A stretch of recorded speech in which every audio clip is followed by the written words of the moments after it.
In the deep, dark, murky waters of the Amazon River, there lives a fish.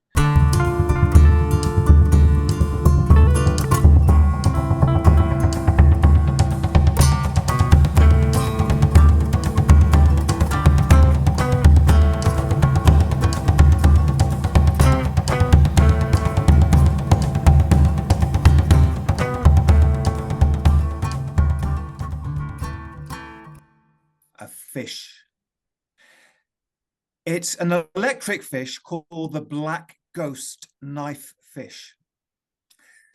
Now, this extraordinary electric fish, it has to operate in near complete darkness.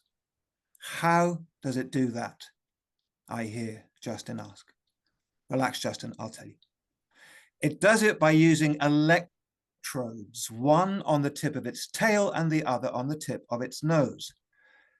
And what these electrodes do is they create a charge around the fish so that when it comes into contact with an object, it's the change in the electrical crackle that tells the fish if it's something large that should be avoided, like a rock, or maybe it's something small that could be eaten, like prey.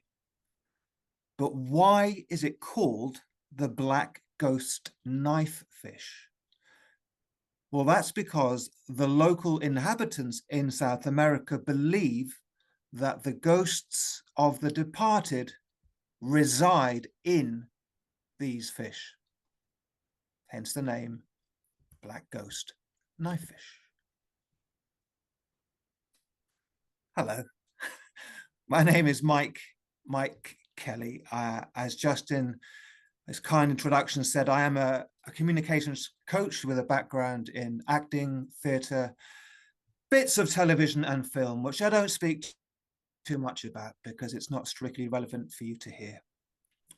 Who I've worked with, and I think only cheap actors do that. So there'll be no mention of Daniel Craig or Matt Damon or Kate Winslet or any of those people that I've worked with over the years, because, as I say, it's not strictly relevant to what we're here to discuss today. But that's just a little bit about my background. I went to the London Academy of Music and Dramatic Arts way back in the day, and it launched me into a world that I've been in love with ever since, which is the world of live communication, the excitement that comes with it.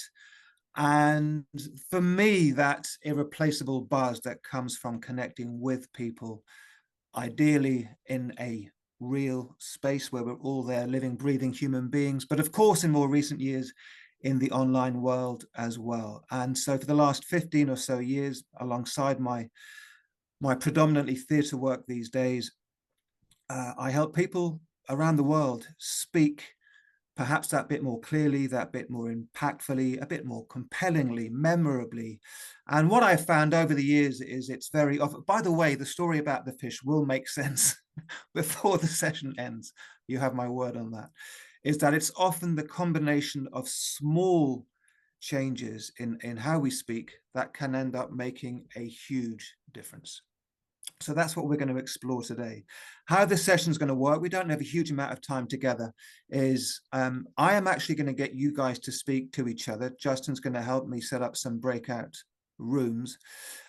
And when we come back from those rooms, I'm going to take you through three techniques, three key areas that I share with everyone I ever work with. And these are techniques designed to give you that consistency when we're under that bit of pressure. Because for me, what's fascinating about all of this is, of course, what happens when we are under that little bit of pressure. We use 1,000 words when 100 might be plenty. Something will happen to the voice. We don't sound quite as switched on as we do when we're not in the spotlight. A whole host of things can happen that can just dilute or dampen the impact we might otherwise have. So that's what the three techniques are designed to do. Then I will share a few thoughts around content for you. And then I will get you, with the help of a 2-minute video from a BBC presenter who I think does it very, very well. I'll give you an opportunity to get back into your breakout rooms, and on the back of what we have shared, a chance for you to again speak in pairs, but this time with stuff to reflect on from what I've shared with you. Beyond that, it's kind of an open book, to be honest. There's a reason why I've got this artwork behind me that is very much connected to my work on the play, The Cable, which I premiered coming up to a year ago, and with which some very exciting things are happening.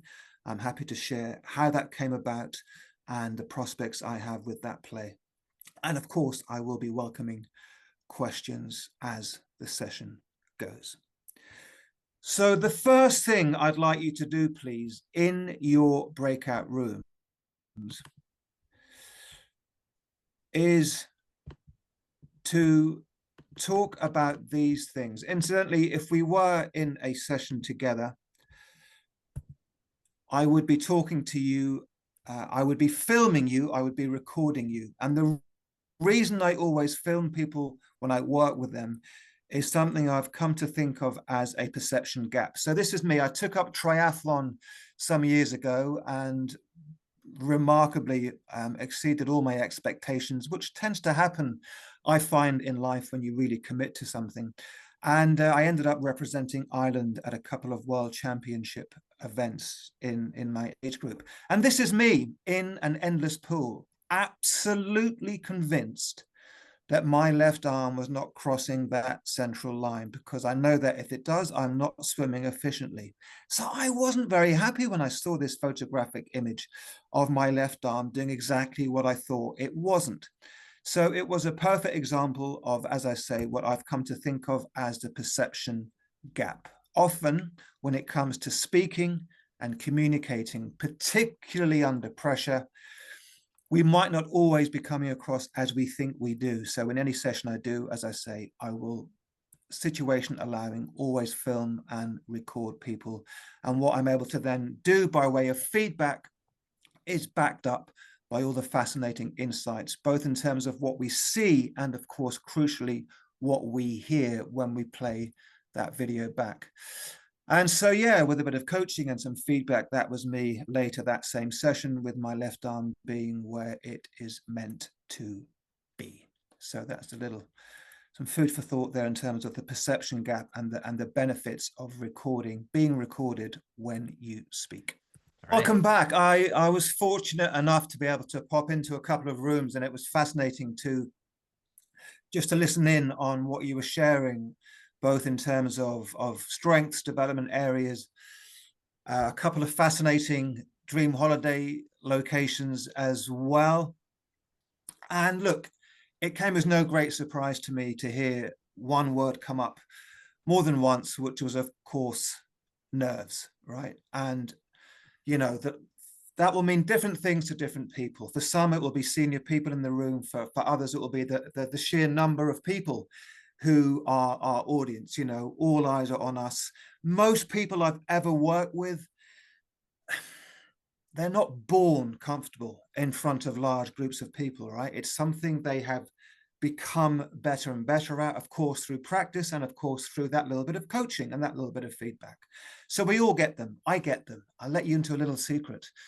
At 5 to 5 UK time this afternoon, I had a few butterflies, because I care, right? I guess it's part of just how I'm wired, but I just can never go through the motions and just sort of dial something in. It's just not who I am. But all sorts of things, of course, can happen to us when we're under that bit of pressure.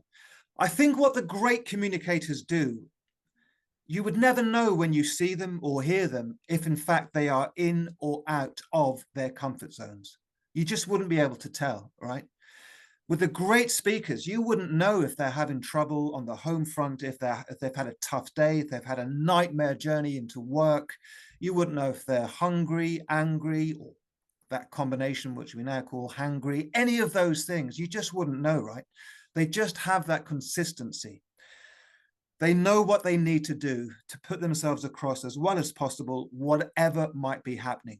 In other words, how they happen to be feeling is secondary to what they are able to present. And I think this is crucial when it comes to communicating and presenting well, when we're in those spotlight moments.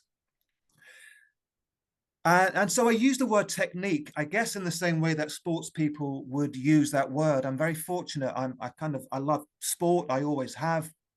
Wasn't a great day yesterday for me as a Liverpool FC fan, but there you go. We take the rough with the smooth. And I mean, that's one of the beauties of the work I do. One day I could be with a dozen people from the UN. The next day I'm working with someone on a one-to-one basis who's coming towards the end of their career, and they want to put together their story, a kind of a motivational story or some sort of life story that they will then go on to tour around. And so, of course, when I get to work with sports people, the burning question I always have is, what do you do when you're under that bit of pressure? We saw it today. There was a playoff for I'm not a huge golf fan, but I'll watch the occasional big tournament. Rory McIlroy had a playoff today over 3 holes against this American chap, Spawn. And I mean, Rory was just so on top of it. You know, his technique was superb. The other guy on the second hole straight into the water. But the answer you will always get when you ask these sports people, what do you do when that pressure is on? It's technique. I rely on what I've learned and what I've practiced. So I speak about techniques in the same way that sports people would. I'm just going to share with you 3 key areas that I think all great speakers, they all do these things very, very well. There are only 3, and this will be a bit of a whistle-stop tour, a flavor of the sorts of things I speak about.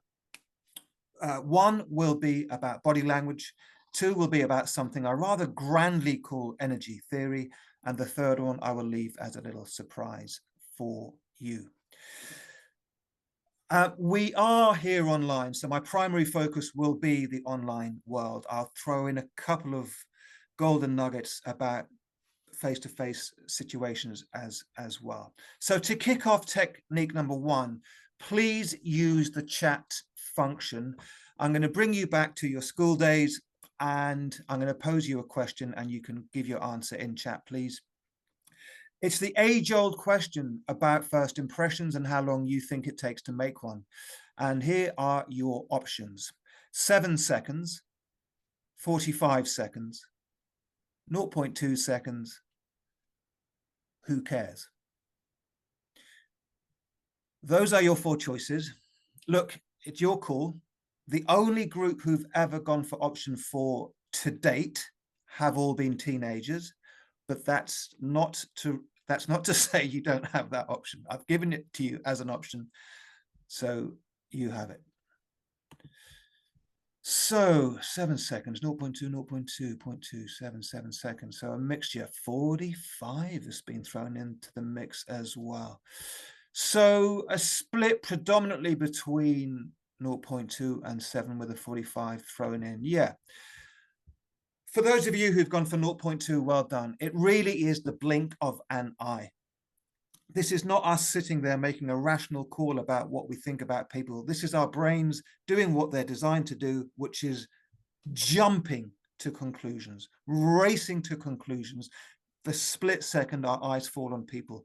In fact, if you are wondering about that extraordinary statistic, the next time you press join meeting, just make a mental note of what happens when your eyes fall on that person who you instantly think, oh, sugar. He looks like he would rather be anywhere else on the planet right now than at this meeting. And what that does to us on an instant gut, visceral level, it is that blink of an eye. Now, look, I'm not going to sit here and naively suggest that getting off to a good start will guarantee wonderful things every time you speak, every time you interact. But I'm just planting that seed, especially in this online world. In my experience, what I observe a lot is when I get to know people that bit better, how they're showing up, especially in those early stages, is not a fair reflection of how they think they're showing up, right? In their heads, they've arrived, they're feeling collaborative, they're feeling open, they're feeling switched on and engaged, all of these things. But actually what we're often seeing may well be the polar opposite of that, if we're not careful. In fact, I have to share with you the story of my first ever Zoom meeting back in the spring of 2020. I spent 10 entire minutes fascinated by this one particular gentleman who was in the bottom left-hand corner of the screen. And the guessing game I was playing in my head for 10 minutes went something like this. Is he actually there? Or is that a photographic image of him in front of the Golden Gate Bridge virtual background? It was a very popular background at the time. I thought, wow, that's very clever. There's no way it's him because, then I began to wonder if he is actually there, is he still alive? Because honestly, for 10 whole minutes, not a muscle on this man's face moved. He did not blink. There was no sign of life whatsoever. Until about 10 minutes in, this hand came up to his face. I'm assuming it was his. And that was the first sign of life I had from this guy. And I just remember having this kind of sinking feeling. Is this the world we are entering for goodness knows how many years to come, right? Is this it? Thank goodness on that same screen on the other side, there was a lady who every so often, the minute my eyes fell on her, there was just a sense of her being switched on, engaged, present. She just nodded occasionally. There were signs of life. There were signs of her presence, her attention, her attentiveness. And, there wasn't a beaming ear to ear smile, but it was just an appropriate level of engagement. And I just thought, wow, what an extraordinary contrast on the same screen. So I'm planting that seed. I thought it was a beautiful example of what it means to be visibly present, because look, all we have to go on in this online world are these faces in little squares where we still notice an awful lot.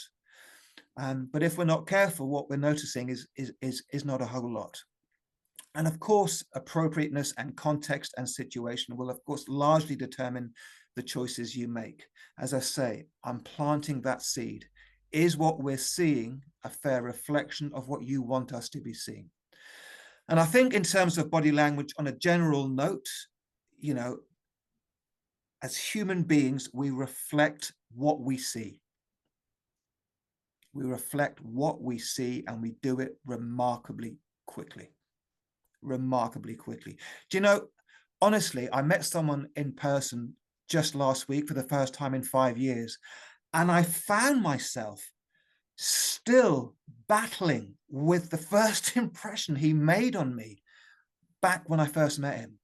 And I was struggling to turn it around, even though he was clearly a pretty okay guy. I'm sure I'm not alone in that experience. I was really, give this guy the benefit of the doubt, damn it. He's, but the power of that first impression, which wasn't great when we first met 5, maybe 6 years ago, it's extraordinary, extraordinary all this time later. So again, I'm planting that seed. I would encourage you to think about doing the things I suggest in the face-to-face world, to think about doing them in the online world as well. What do I mean by that? Well, for example, our hands. We use these all the time when we're communicating with a degree of natural, appropriate enthusiasm. I would be flabbergasted if I was a fly on the wall observing you speak with a friend or colleague when you're not under pressure about something you've got even a modicum of interest in. But again, you put us online or you put us in the spotlight, and they can just die a death. There is a huge connection between what we do physically and what happens vocally. So again, this is crucial in the online world, right? We don't even have to see your hands, but it's likely I will know if you're using them to some degree, because what they give you, of course, is that bit of natural emphasis. And what they are very likely to do as well is take you off the dreaded monotone. We do, the last thing we want to be speaking online is monotone. It's like a green light for people to switch off and multitask.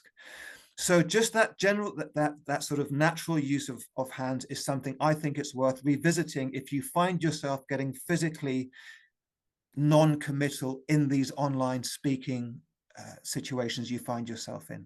You may find they just give you that extra vocal intent and energy that is so vital for the online world. So something for you to think about there. And of course, I've touched on what happens facially, and I guess a lot of miscommunication face-to-face and in the online world happens when there is an incongruence, a mismatch between what's being said and how it's being said. So I always encourage people, or remind people rather, that, if we're not careful, the right words can be interpreted really, very, very wrongly. An example off the top of my head is that senior person who might walk into a room full of people on a Wednesday morning for the weekly roundup and say something like this. Morning, guys. I just want you to know I'm absolutely thrilled with the work you've been doing. You're a wonderful team, and I couldn't be any happier. So keep up the fantastic work.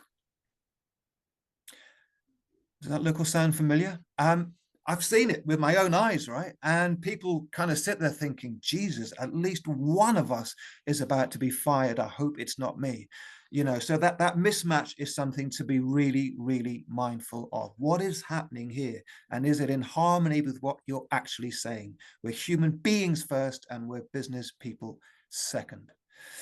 And on a general note, again, look, this is not all day, every day, but you're in the spotlight. Maybe it's a webinar, maybe it's a pitch. Just choosing to think about the energy coming out of the chair rather than sinking into it can make the world of difference in terms of what, our perception of you and what you're putting across at that screen. So some food for thought there in terms of how you show up. From a practical point of view, a three word mantra. Looking around this gallery here, most of you are pretty good at this. Oh, one of my bugbears, swivel chairs. No great decision, no great talk was ever given from a swivel chair, right? I was working with some very senior people last week, giving some really important talks. Oh my God, for 30 minutes, the swivel. If you are an owner of a swivel chair, by all means use it, but please do not swivel when giving an important talk. It will not serve you well. It's the little things. It is the little things. I'm telling you, it's the little things are the big things. But yeah, height, light, sight. Most of you have got this pretty well nailed. Height, light, sight. What do I mean by height? Well, it's your device and your relationship to it. So there's something, by the way, in the States, you get this right all the time. When I watch US television in the UK, we're so far behind. But yeah, it's about elevating your device. So how often have you seen the insides of people's nostrils? How often have you seen great big chunks of people's ceilings? All that ridiculous, distracting stuff. Just elevate your device. I use books. I've got a gadget upstairs I sometimes use. I've been abroad. I've used kitchen pots and pans. I get something underneath my device, which instantly brings it up to, or at least close to, eye level. And what that gives me is just screen presence. All right. So often I see people like little peas in the corner of the screen. And I just think instantly that split second, like, where are you here? Are you part of this? So just making that simple adjustment will make the world of difference. Look, there's no need for loads of dead space around you when you're appearing on screen. It's not adding anything or helping you with your screen presence. So that's the first thing I would say. For me, I think the sweet spot is something, a lot of you have got this already, that sweet spot, this sort of shoulders upwards. So we're getting that bit more of you that we can connect with.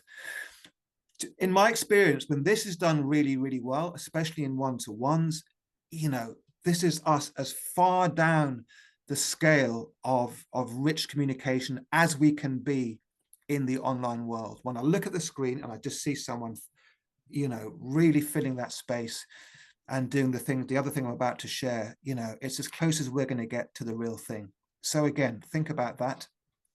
The light, you would think I'm stating the obvious, but the amount of people I see even today showing up with their main source of light coming from behind them, that might be a big open window or an actual, artificial light, casting themselves in shadow and silhouette.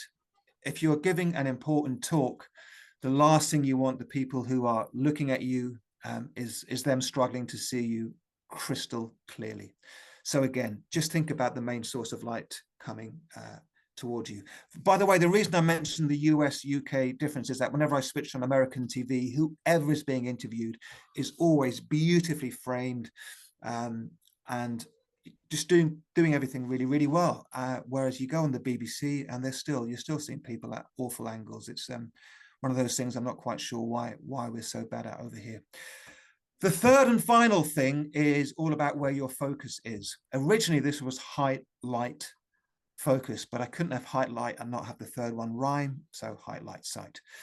And hopefully, you've had a sense or you've been aware of what I'm doing for the last 15 or so minutes.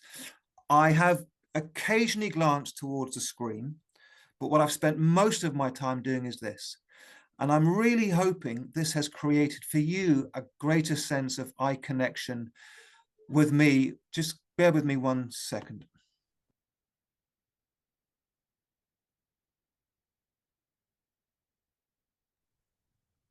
That was perfect timing.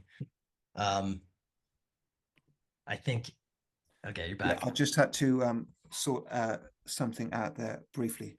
So height, light, sight. Sight is, yes, where your focus is. Hopefully, as I say, as I switch my camera off, you were getting a greater sense of connection from me, based on my choice. Sorry, as I said to Justin, I've chosen the busiest day in this household it is possible to choose in the week. It's all going on. But hey, these are the things we cope with in life. You would never know, would you? You would never know that there's all sorts of stuff happening in my very near vicinity. So 3 things to think about that will give you that consistency. Look, in the face-to-face world, the first thing I encourage people to do, I keep it simple, is just plant your feet, right? Most people I see who are under that bit of pressure, I see them having this aimless wander around the place, or I see them putting the weight to one side, then back to the other, doing a little 80s slow dance with themselves for the entirety of their talk. All these visually distracting things. If you can just plant your feet, keep your weight evenly distributed and stand square onto your audience, within a nanosecond, you have instilled in your audience a sense of comfort and confidence in that space, all right? That's my kind of golden rule. I plant my feet, and I know that's my kind of, yeah, from there, I can, however I'm feeling, portray a sense of comfort and confidence. Again, the hands, often they will slip into pockets, which not a great look when you want to come across with impact. They slip behind the back, we fold them over, none of which will create that sense of connection with an audience. So what I do, my go-to is a resting position with the hands loosely held in front of the body. I just bend my arms and I know that they're there whenever I wish to use them. They're not hanging down limply by my side or just doing anything frankly odd and visually distracting, which will take your attention away from where it should be, which is on what I'm saying. So some simple thoughts for you to think about there.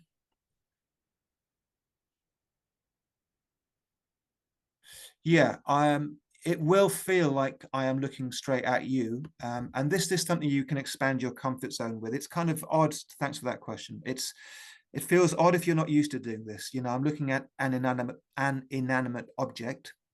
You can slightly cheat with this. You can find someone who's really friendly and you can actually move them to just below the camera and look at them, and it will give a pretty similar feel to your audience. So I've had someone right here, It's as close to the camera as I could get without looking right into it. But I've just developed this habit. I will occasionally look around the gallery, but I've developed the habit of looking into that camera lens just to give you that greater sense of connection from me.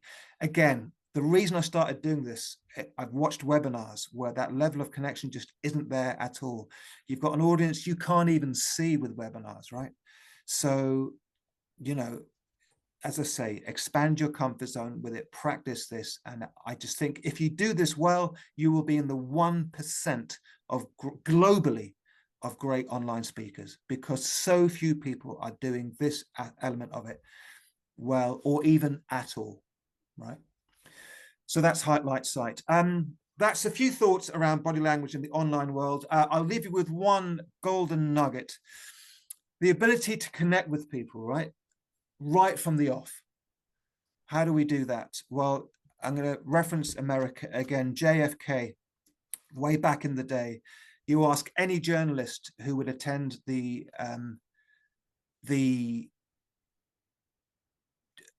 press briefings, for example, at the White House. He had this extraordinary ability to make any number of them feel equally like he was speaking to all of them. And the way he did it was so simple, but so powerful. Before he would open his mouth, he would just give himself that moment, and he would just do a sweep across the room from left to right or right to left, whatever your preference is, a nice, relaxed, comfortable sweep. Hence the name for this technique, the Kennedy sweep. You will remember that for the rest of your lives. I say that with confidence because people I haven't met for 10, 15 years, if I bump into them, they say, Mike, I'm still doing the Kennedy sweep, and it has served me well in countless situations. It's just that instant sense of connection. When we're under pressure, we will tend to focus on one or two friendly people, or one or two people we might want to influence more than others. I get that, and that's okay, as long as we don't do that at the complete exclusion of other people in the room. Get off to that good start with your eye connection, your eye contact at the start with that sweep, and it's so much easier to sustain for the rest of your talk.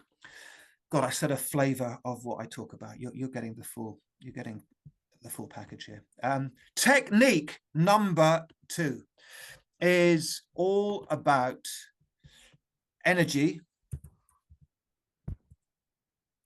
and what I call energy theory. Now, the thing to remember about this is there are essentially what I think in terms of how we communicate 2 types of energy. There is our personal energy, right? It might be fine. We've had a good night's sleep. We're prepared. We're not hungry, angry, any of those things. If we're not feeling it for any number of reasons, how do we sound? Well, you don't need to take yourselves off mute. We sound that bit flat. We sound that bit dull. God forbid we sound that bit bored or boring. The last thing we want to be sounding. It's in those moments when I encourage people to really think about switching up to what I call professional energy. Some people call this performance energy, a phrase I shy away from because I think it's really important that this is 100% authentic. It is that sense of intent in the voice, and it is that sense of genuine conviction. When I speak about professional energy, this is nothing whatsoever to do with introverts becoming extroverts or being loud or in your face or anything like that. This is all to do with you replicating yourself on good form. So what do you look like and sound like at your best? That's what professional energy is about. Different scenarios will require different levels of energy, of course, but what will be unmistakable wherever you are, whoever you're speaking to, is that sense of intent. Some of the best speakers I've ever worked with have actually been quite introverted by nature, but they have learned over time that they need to invest their voice with that something which we connect to on a human level. We hear in the voice, whether it's through emphasis, tone, stretching words out, whatever it might be, we hear that intent in the voice, and that's what we connect to. That's what gives them a sense of, this matters to them. Because let's face it, if it doesn't sound like it matters to you, how can we fairly expect it to matter to anyone who's listening to us?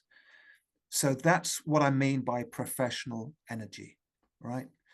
And this is the technique that gives you that consistency.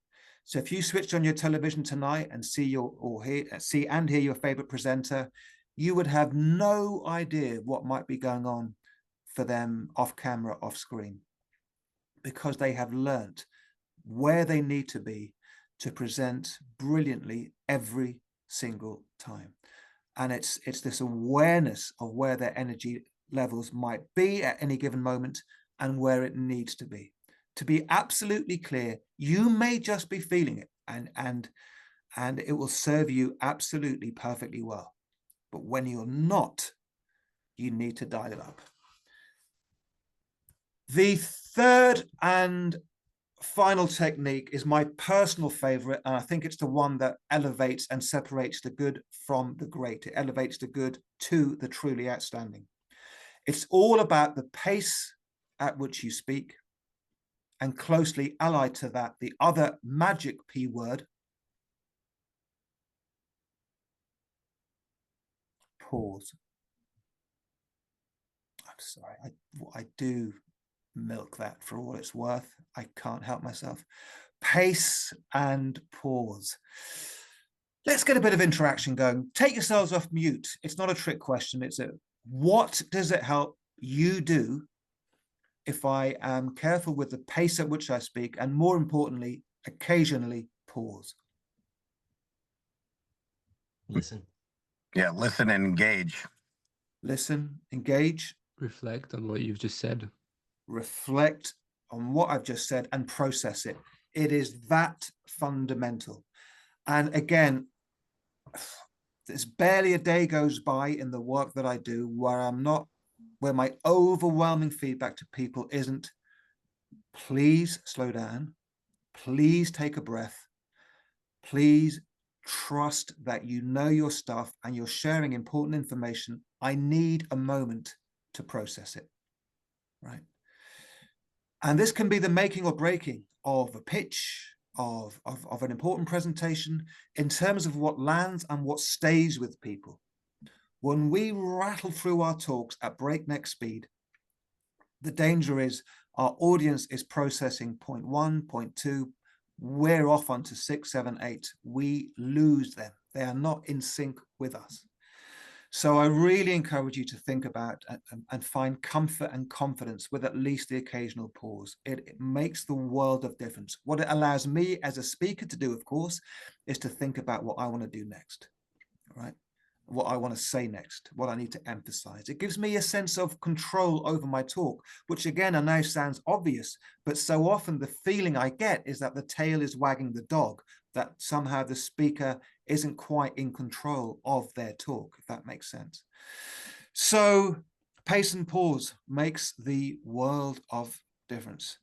Yeah, I've got an exercise in a moment, Jasmine, that will just bring this to light for us. There are no absolutes, no rights or wrongs. There's no one right way of doing that, but there's an exercise I'm going to share with you in just a moment. By taking a little bit more time to say what you need to say, you may find that you take less time to say what you need to say. How does that work? Well, it's because your audience gets it the first time. You're not having to repeat stuff you said minutes earlier. So a simple rule of thumb, walk, don't run. And those qualities that we enviously sometimes admire in other people, like gravitas, poise, authority, I guarantee you it is mastery of pace and pause that gives those speakers those seemingly elusive qualities. They're not elusive at all.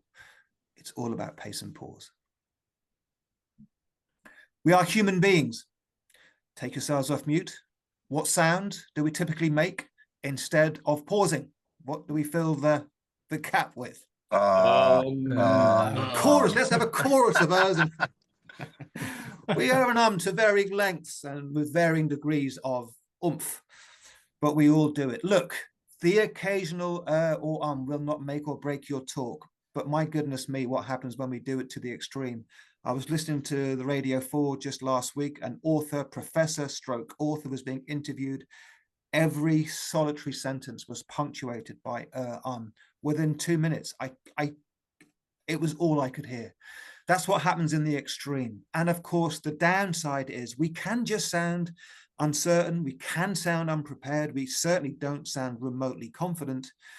So again, I just think it's a real shame when we lose control of the ears and ums to that extent. It undermines what would otherwise be, you know, a really impactful, compelling talk. It just becomes an overwhelming aural distraction when it's that extreme. So replacing the ers and ums with those pauses, comfort with silence, and just letting things sit.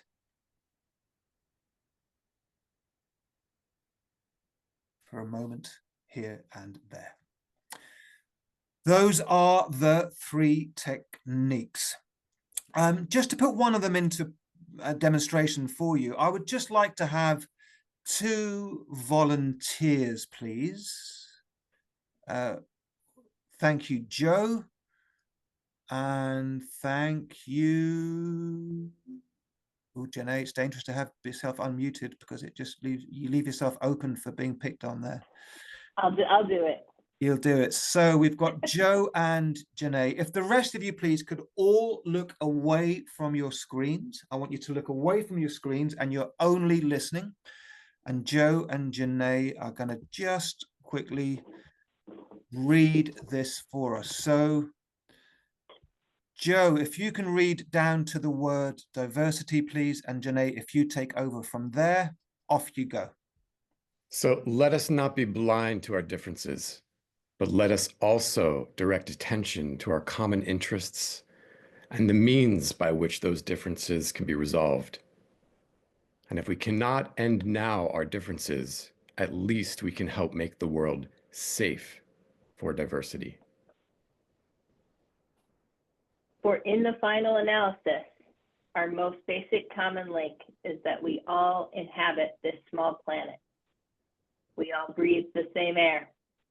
We all cherish our children's futures, and we are all mortal.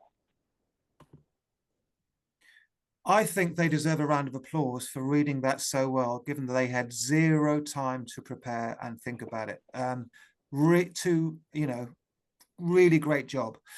Thank you both. Now you're going to get a chance to do that again in a moment. Just as an observation, it's all very well speaking about pace and pause. As well as that was delivered, believe it or not, it took about 35 to 40 or so seconds. I'm going to suggest that a speech of that caliber probably merits something closer to a minute, certainly in excess of 50 seconds. There are no absolutes here, but as a guideline, right? I think it just needs those moments, okay? So the rest of you, if you can look away one last time, and we're going to hear the same speech from Joe and Janae, and let's just hear what happens the second time around. So Joe, Janae, you can see there, there are some words in bold. They are just emphasis words, please. And each / represents a whole second. So there are some 1s, 2s, and even some 3-second pauses there. So trust those pauses and let's see what happens the second time around. When you're ready, take your time. So let us not be blind to our differences, but let us also direct attention to our common interests and the means by which those differences can be resolved.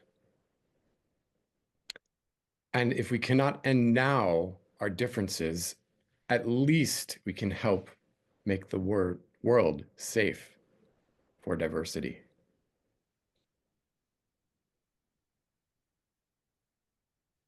For in the final analysis, our most basic common link is that we all inhabit this small planet.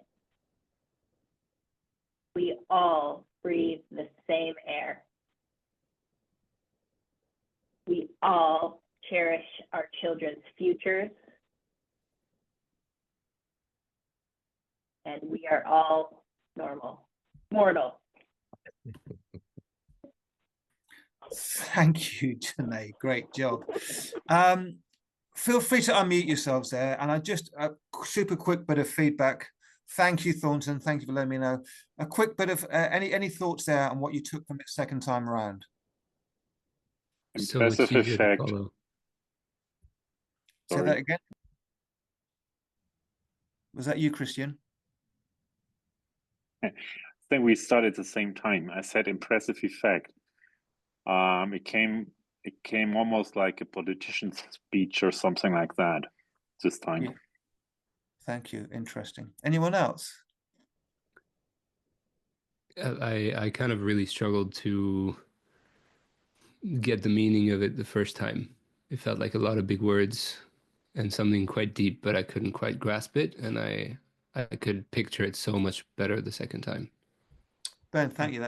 Thank you both. Yeah, that's great feedback. And look, it's a simple but powerful exercise. And just so you can see what happened there, first time around, guys, you did an amazing job, by the way, both times. First time I gave them a block of text, and often that's what we're hearing from people is just a block of text. The second time around, what they got was this, and this would have been one of the first things I ever did at drama school back in the day.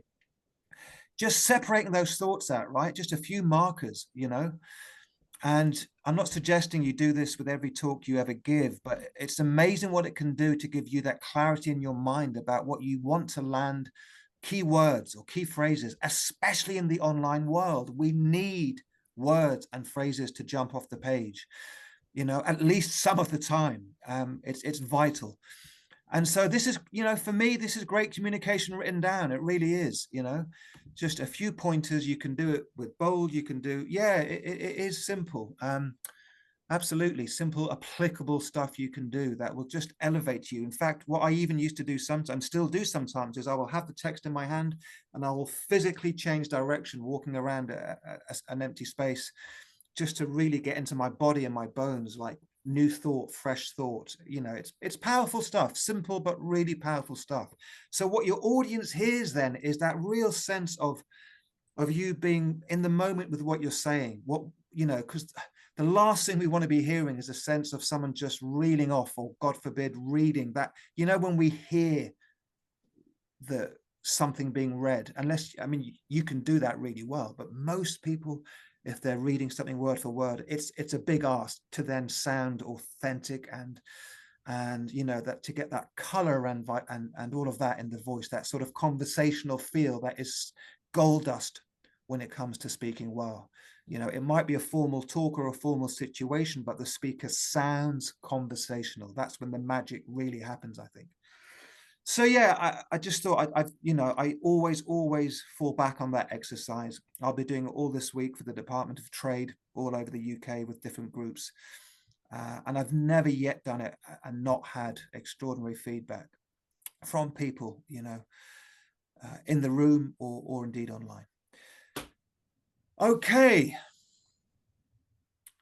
I am Justin. I just can't help myself. I'm doing what I do, which is getting as much as humanly possible into what we've got here. Listen, you speak a lot online, right? Thank you for your messages. I'm aware that you know, for a lot of you, various time zones, and this is the fact that you're here at all is wonderful. So, but thank you for letting me know if you do have to head off. I worked with a lady a few years ago, early in COVID, and I knew she was a great speaker. She was looking for help with her first ever online presentation. 45 minutes in, slide 38 in, I was really struggling. But, you know, again, I was thinking, is this the new world we're entering into? Again, it was an early, rather sort of shocking eye-opener to me about what can happen if we're not careful, especially in the online world. We throw a load of slides up there and hope they'll do the work for us. It doesn't have to be that way. So I'm going to share with you a 2-minute video. When I dipped into a couple of rooms, this whole thing of being succinct came up, being precise, being concise, and getting our message across in a way that's crystal clear, not feeling we have to get everything into our talks. Here's a 2-minute video from a BBC correspondent, Norman Smith. He's speaking about 8-9 years ago now, and this could have been a very complex talk. He's got 2 minutes. Let's have a look and listen. He's speaking about an upcoming talk about Brexit. Don't get me started on Brexit. Do not get me started.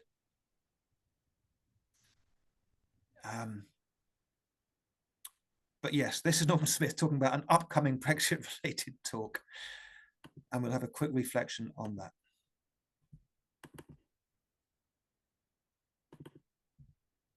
So what should we look out for in Theresa May's big Brexit speech? Well, there are three key areas: immigration, trade, transitional deal. And we're looking for any sort of detail in those three key areas. So on immigration, we know Theresa May wants to end freedom of movement as it's operated in the past, but does she want to end it altogether, or might she allow some sort of free movement for EU workers who have a job? In other words, you could still come to the UK if you had a job offer. And how might that work? Might that be through businesses having to apply for work permits, or could the government impose work quotas? In other words, it might set limits on the number of workers who are allowed to come for a particular sector, say to work on farms or something like that.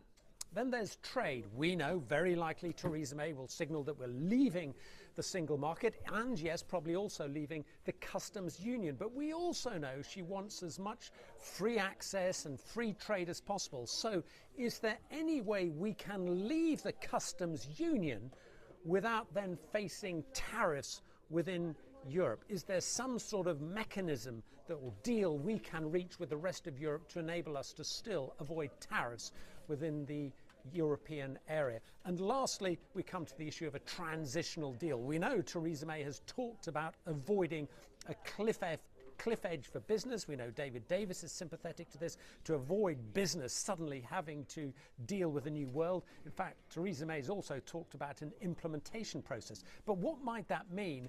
How long might it last? And would it mean during that period we were still subject to the rules of the European Court of Justice? So three key areas to look out for: immigration, trade, transitional deal. There we are. So look, not the most thrilling subject matter, but I think we can all agree in terms of clarity. There's the setup, the three things. Pace is a bit brisk, but we get that the beginning, we get them referenced, we know where we are all along the way, and of course we get the conclusion. So I think in essence what we saw there from Norman was a use of what I call the skeleton. Time is not on my side, but I would always encourage people to think about a hook. In Norman's case, it was a question. Turn your topic into a question and you have a hook. How often have you been at the start of a talk or a presentation, 5 minutes in, people are still talking about the weather and how good it is to have all these numbers of people? And we've had a few technical issues, but we're about to start, and thank you. And, you know, we need all that at times, but when you start. Get off to a good start. Purpose, route map, really important. Signposting, he does that really well. We know where we are each step of the way. Then there are some ingredients there, which of course I go into lots more detail on when I'm working with people. Rhetorical questions are a wonderful device. Stats, you'll always remember 0.2 seconds, first impressions, key points, etc., etc. Conclusion is massively important. I've heard great talks kind of fizzle out, wishy-washy ends. People sort of go, and that's it. Thanks for listening. And you think, what? Oh, that's a shame. I was rather hoping there was going to be a bit of a roundup or something that to take away, you know, those kind of rousing last words or call to action, whatever it might be. Human beings have a thing called the recency effect or the recency bias. We remember most what we hear last. I guess it's logical, right? So what do you want to ringing in their ears? So really important to conclude well. As you can see there above that, there is the element of story. That was a whistle-stop tour. I go through all those elements in quite some detail typically. Story. 2019, we got a phone call from Boston Scientific. They had created this extraordinary device called Direct Sense. Looks a little bit like this, a catheter. They claimed it was going to improve heart surgery success by up to 30%. This was a bold claim. Sales were not going very well at all, and they were not very happy about this. They had pumped huge amounts of money into this, but no one seemed interested. So myself and my colleague John, we were called to one of their headquarters here on the outskirts of London, Hemel Hempstead, and we were about to find out why. 6 speakers, 10 minutes each. An hour of my life I will never get back. As speaker after speaker, without even looking in my general direction, spoke through the most complex slides you have ever seen in your life. Dozens of them, mathematical equations, images that were quite literally impossible to make sense of. An hour later, we knew no more about direct sense, which, by the way, is a catheter, than we did at the start of the talk. Our brains were actually hurting. We sat there thinking, we've normally got something positive to say about a presentation, something, but apart from the fact that they were all still breathing, we were really, really struggling. We made clear our incomprehension, and they were quite sympathetic. They said, this is what we hear all the time. It's not your fault. We speak to procurement people who don't understand it either. Surgeons are too busy doing surgery. So our message just isn't landing. We spoke about the skeleton. We spoke about stories. One of them finally said, we haven't mentioned Jake. We sat up in our chairs. We felt the beginning of something happening, something shifting. Tell us about Jake. Jake is our chief research officer over in California. He's obsessed with National Geographic.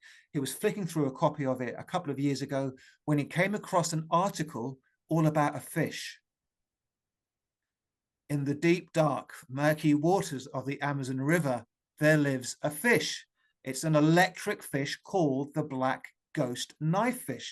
And they told us a story that I shared with you at the beginning of this evening's session. So, well, that's fascinating, but what's this fish got to do with direct sense? They said it's got everything to do with it. The entire premise of direct sense comes from the fish. Jake realized if we could create an electrical charge around the fish, as it enters, this catheter enters through the body, gets closer to the heart, we would be able to relay really important information on the screen for the surgeons, getting a much more accurate insight into the state of the condition of the heart tissue. They call them inference rays. And the degree to which the rays from the catheter would bend or not would reveal some really useful information about the right place to make an incision. It's a lot more complex than that. But in essence, this electric fish inspired direct sense for reasons we could kind of pretty much get our heads around. In essence, we had a grasp of what the transformation was about. And this was the brand new element of it. The revolutionary aspect was this electrical charge around the catheter, right? This has never been done before. You got all that from a fish. We got all that from a fish. Guys, can you please promise us from this day onwards, when you travel the UK and the world, you begin with the story of the fish and how it inspired direct sense. It gives context, it gives meaning. And this may be one of the most important things I say to you in this entire session. As human beings, we crave meaning before detail. We crave meaning before detail. When we dive into the detail of things, which I see people doing again and again when they pitch, when they present, you've lost us before you've even started. Because we're trying to make sense of something when we don't know that bigger picture, that context, that, it's vitally important. And that's what the story of the fish gave them. So I wish we'd been on commission that day, not on a one-off fee, because I'm not claiming all the credit, but I'm happy to report that Direct Sense has gone on to be hugely successful. The content was now energy friendly. It transformed them as speakers because they had a story to hang the technical detail on. They dramatically reduced the number of slides. There was far less wordy, and it was an entirely different experience a few days later to hear them deliver about direct sense again. So there you go. Some thoughts on content there. Justin, we were going to get them back into breakout rooms again. I suspect if I'm going to speak about the cable, yeah, some people have to jump, which I completely understand. The idea was to get you back in breakout rooms, reintroducing yourselves, maybe getting elements of story in there, thinking about, but as I thought might actually happen, the clock is beating Well, up. just a suggestion, since everybody here pretty much knows me, why don't you ping me if you'd like to do a part 2 someday, and maybe we can gather some critical mass of interest and maybe do a little more interaction. So, but I think I think it's worth hearing a little bit about the story of the cable, just since all of you are innovators and creators. This is a worthwhile story to hear. So I think it's a great way to end, Mike. Thanks, Justin, and thank you all for being so attentive. You've been lovely to spend this time with. So the cable, the transatlantic cable, was launched from a small island off the southwest coast of Kerry, pretty much where my entire family are from, way back in 1866. There were various attempts, but this was the first successful one. I'd heard about this cable over the years, but you know what? The technological achievement side of it didn't really grab my attention growing up. It was only a few years ago when I suddenly stopped to think about the time and the context that my imagination was fired up. And I thought to myself, wow, 10, 15 years after the Irish famine, in a place at a time when the country would have been reeling still, certainly in rural areas, huge amounts of emigration. What might it have been like? What might it have felt like for a family on that island, this remote island at that time in history? What might that have been like to experience on their doorstep? People refer to this as the 8th wonder of the world, and it was happening yards from where they lived and worked on farms, in most cases with no shoes on their feet. This is the sort of the context. And so I began putting pen to paper, and I created this family, the O'Sullivan family, the father, the mother, the son, Mihal, another son who didn't survive the famine, and a daughter, Kitty, who has left for New York 6 months to the prior to the beginning of our story. And this play took shape, and I wrote it through some pretty tough times. My mother had a stroke a year and a half ago. I was going back to Ireland every couple of weeks, and I was using the time I had by myself in the family home to really focus my mind. I approached a local theatre and asked them if they had a venue available in April of last year. They gave me 2 dates. I said, thank you very much. The play's called The Cable. At this point, it was about a third written, a third completed. But those 2 dates gave me the motivation to throw myself into it. I had a deadline to work towards. 2 days before I gave that opening performance, I was in a post office. 3 letters are a crucial part of the story. I play all the characters. I play the mother, the father, the son, local postman who becomes central to the story, and another local character as well. I play all 5 central characters. A lady overheard me asking about stamps and could she do anything to make them look authentically mid-19th century American stamps. It was a long shot, but the lady behind me in the queue at this random time in the afternoon on a Tuesday said, excuse me, you mentioned stamps. I worked in theatre for years. I've got an entire collection of mid-19th century American stamps. She comes to the venue the next day with this collection of stamps. The audience wouldn't have seen very much of that, right? But for me, I had American mid-19th century stamps on all 3 envelopes. So just holding them in my hand and just that sense of wow, this sense of serendipity and things coming together was extraordinary. It turns out that lady is an artist, Kathy Freeman. This is one of her works, right? She calls this the colors of the wild Atlantic way. Around the time of me writing the play, I saw an extraordinary one-man show in a beautiful venue in the heart of Kerry, Tralee. And I sat there thinking, I would love to play on that stage one day. In fact, I will play on this stage one day. In July of this year, I will be playing on that stage because the lady who runs it saw my performance last year, with the very man who was in that one-man show directing me. And some of the color schemes we're exploring for the background on the stage will be the colors of Kathy's work of art that I came to know about through that chance meeting in the post office. And you get where I'm so, and this is just 2 or 3 examples of things that just seem to just come together without really me seeking them, other than the fact that I set something in motion that was very close to my heart. There's a lot of emotion in this play, and there was plenty of humor as well. But I guess just by putting myself on the line and really, really taking a chance and a risk, extraordinary things are starting to happen. People are speaking about it being, you know, made for screen. There's talks of screen. This is all stuff I am not forcing or pushing. You know, so far what will be has been my kind of motto, and things have just happened organically. But I can see what they're saying. It's visually, there's so much stuff happening. This gargantuan ship that took 5,000 tons of cable across the Atlantic Sea, starting from this tiny little island, you know, Kitty over in New York, the family back in Ireland, or, you know, there's so many elements that of course would work brilliantly well, whether it's for a series or for a film. But these are just things that have been spoken about. But I just wanted to share with you is the turning point was, for me, from a story point of view, is not what happened on this or that date and the technological breakthrough. What was it like?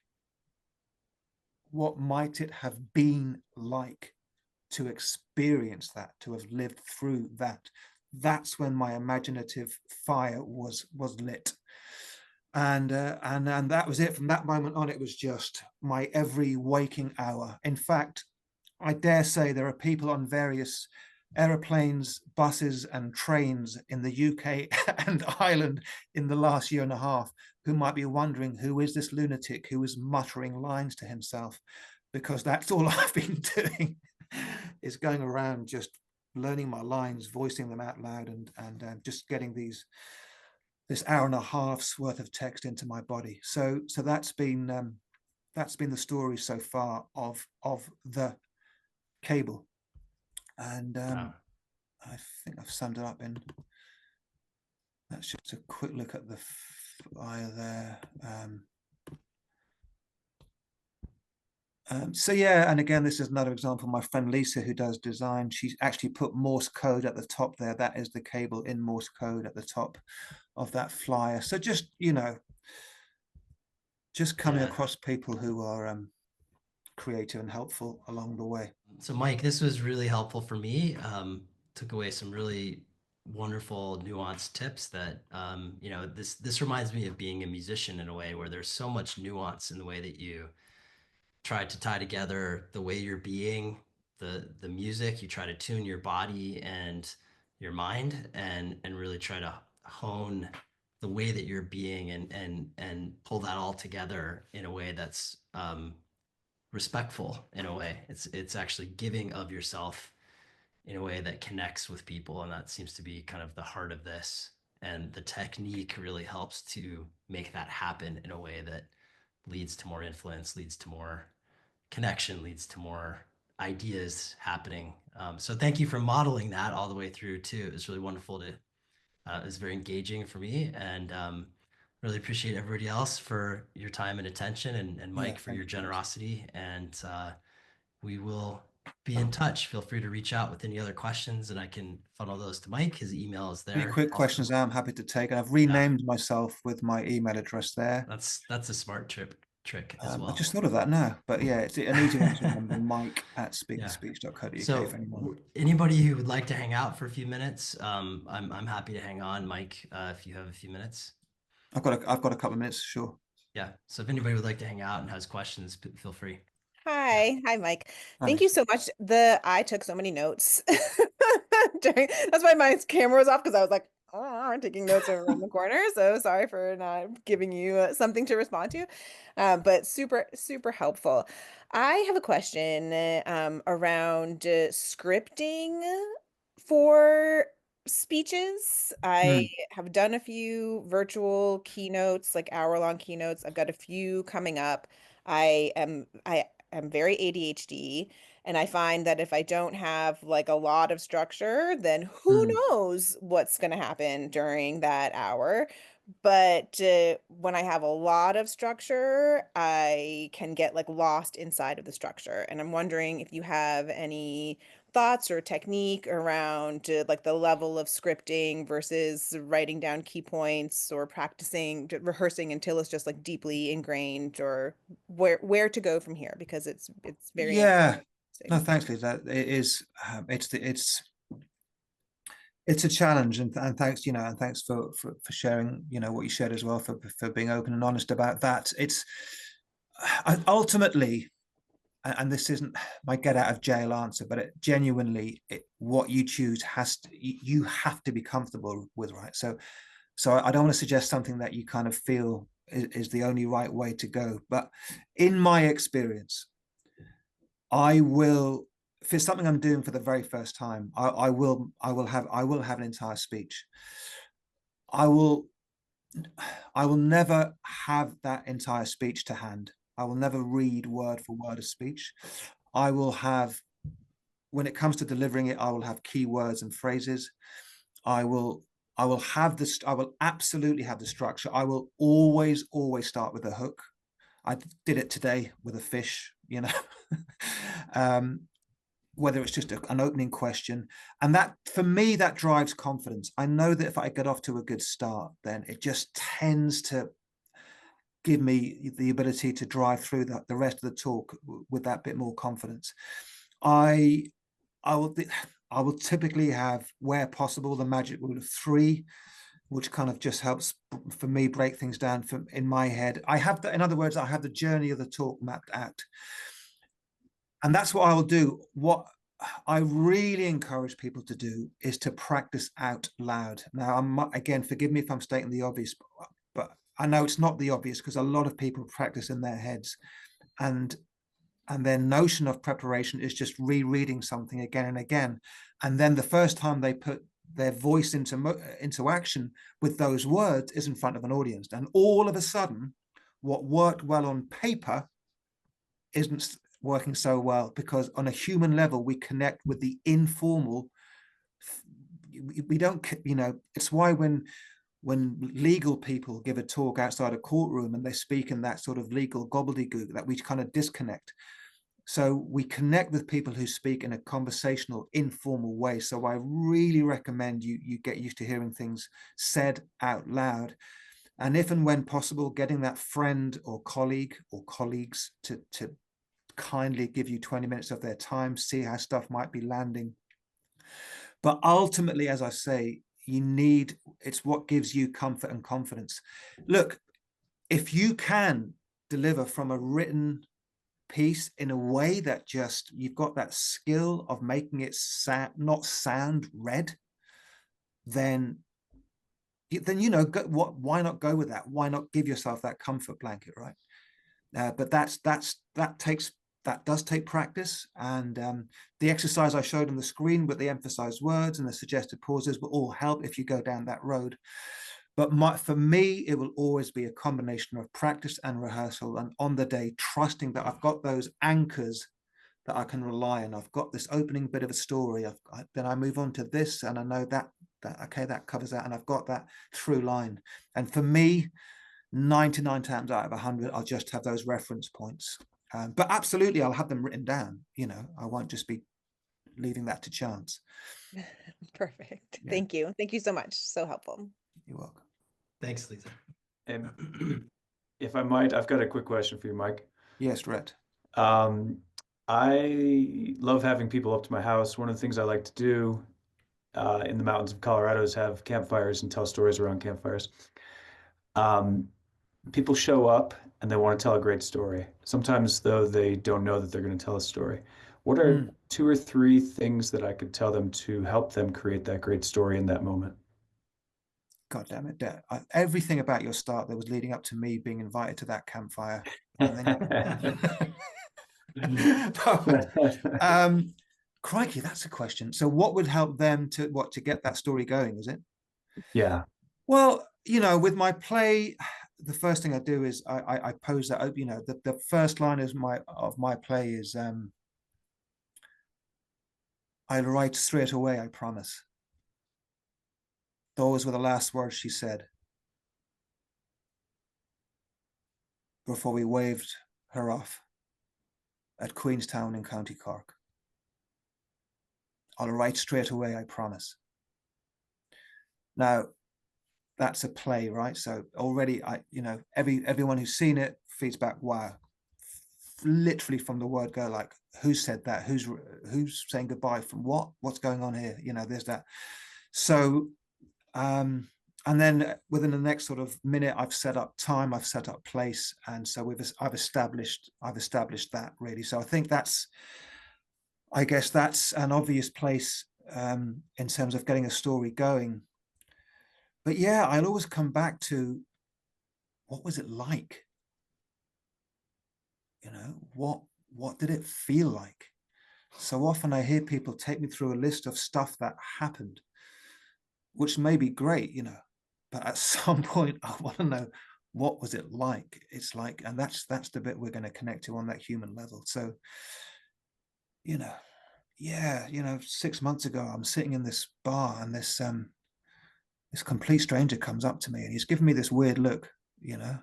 So, you know what I mean? It's just that something about establishing time and place, I think is really important. And then it's personal choice. Do you want to keep people guessing? Do you want, I've got a few huge twists in mind that come very near the end. Yeah, some food for thought there. I think some food for thought there. That's great. Thank you. Yeah. And you're invited anytime. Thank you, Rhett. That's a bloody cool name, I have to say. I'm sure you get. No doubt. Family duties beckon. Yeah. Mike, thanks so much for your generosity. This is really wonderful. Really appreciate you. Yeah. No, Awesome. It's been a pleasure. And thanks to everybody for showing up. Really, really great to see you all.